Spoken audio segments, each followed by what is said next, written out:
The British are overwhelmingly supportive of free trade, 87%, among the highest in the world.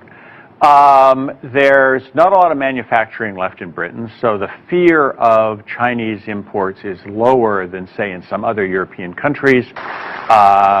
There is a sense that China is an economic opportunity. Only the Dutch share that in Europe. Everybody else in Europe thinks China is an economic challenge or a danger.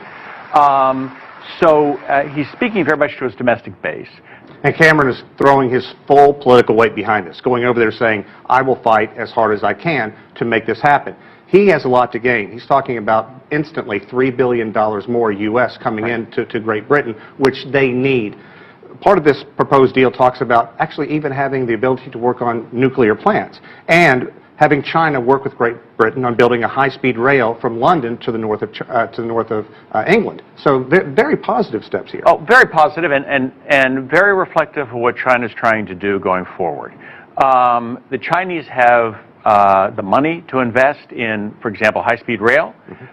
Most countries don't, and so it's part and parcel of a broader initiative by the Chinese to ramp up in foreign investment overseas, especially in Europe and the United States. It will endear them to the publics in those countries without a doubt.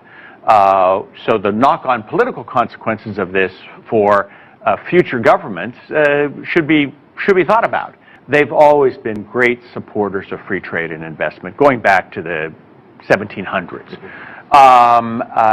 They may be acknowledging that, look, China is the future. I mean, our data show that the British already think that China is the #1 economy in the world, even though factually it's not, but they believe that. And they believe that China will surpass the United States as the global superpower.